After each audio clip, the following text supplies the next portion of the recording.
more multiplexer been connected. Okay, I will explain it by diagram.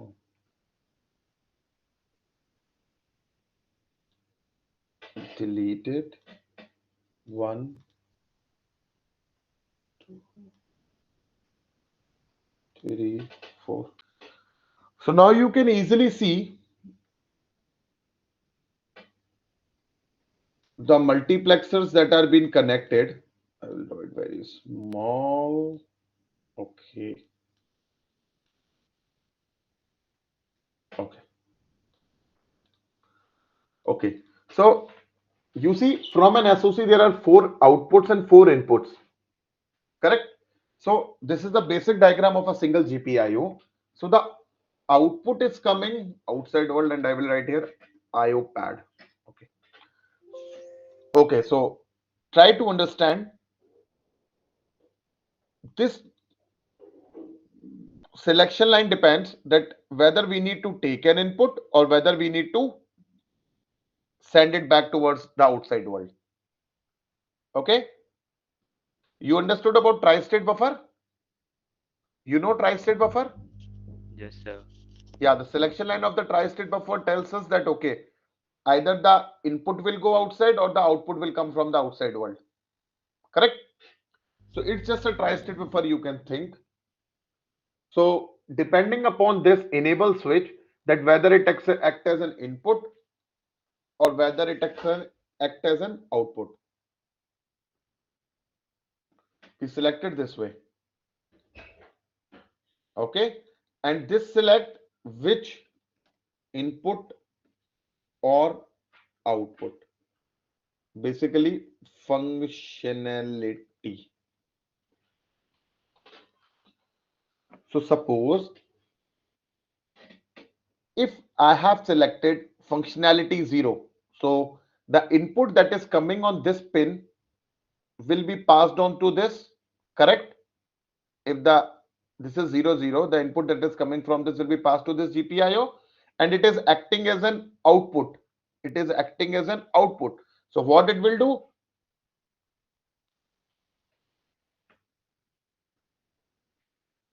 What it will do? The output that is coming from here on this pin, on this green pin basically. Okay, on this red pin, okay, will be passed on to the outside world like this. Suppose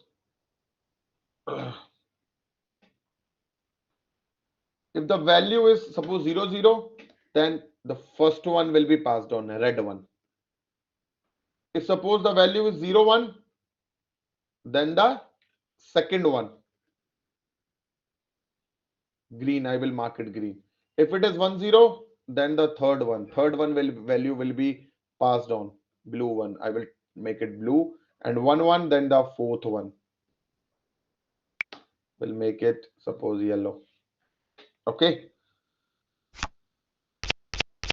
red one, the second one is green, the third one is blue. Okay, and the fourth one is yellow. So depending upon now who is controlling the functionality of the GPIO, it depends upon this. If it is 0, then it is acting as an input. If it is 1, then it is acting as an output, like a tri-state buffer. Okay. Which one will be passed on to the output and input will depend upon this functionality. Okay. So can anyone tell me if you want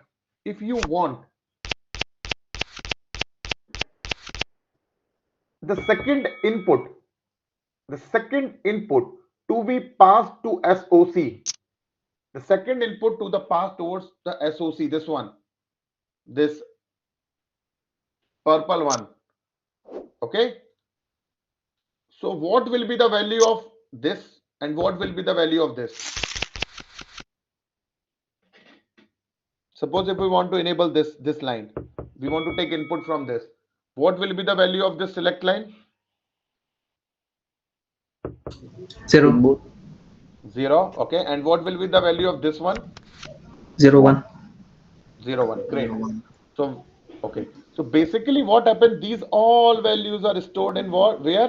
Inside a register. So every GPIO IP have registers. Okay, just remember that every GPIO IPs have registers. So basically these values are stored in the registers. Okay, that whether it is acting as an input or output. So I will write here reg and also here reg, and I will move this to this here reg.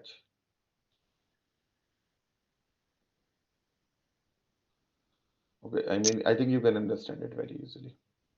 Okay, and each registers, like what we understood, GPIO also is an IP. So I think from the register space of this GPIO, you can access those registers and program the functionality, correct? So this is basically happens when we want to program the GPIOs.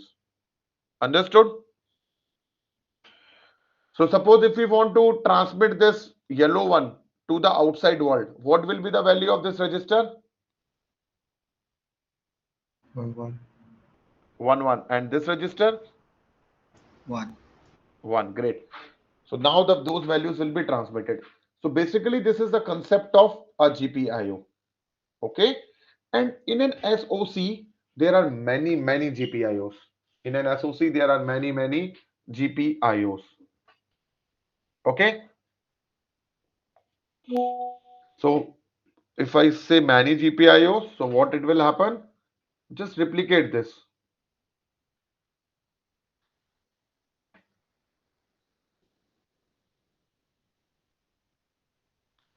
Yeah. Okay. Control C, Control V. Okay. Control C, Control V. Okay. So like what you can see towards the outside world, and there is a single interface. You will see it over here. Like what I've told, the tri-state buffer. So the tri-state buffer, whether it is acting as an input or whether it is acting as an output, so that you can see it over here. Okay. Outside world, or I write it IO pad. Basically, tri-state. Okay.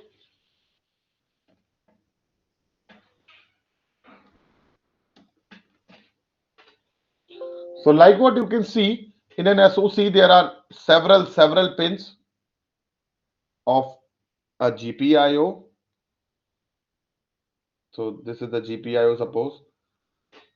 And uniquely what happened, each, this one, I will write it this way.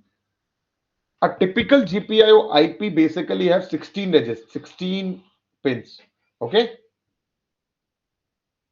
A typical GPIO IP have 16 pins. And if you want to have more, you can take multiple instance of this GPIO.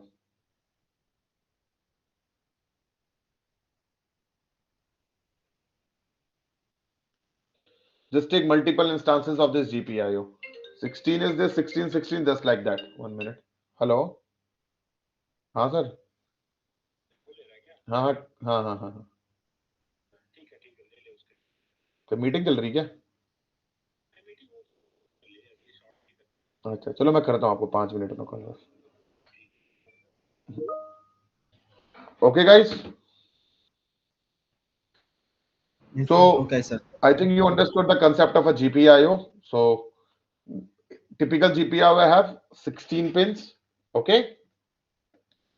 Internal architecture I have already talked about this. This is the internal architecture. Okay. And suppose if you want to have multiple GPIOs, you can take multiple instances of this. Got it? And you can program the GPIOs using the configuration registers.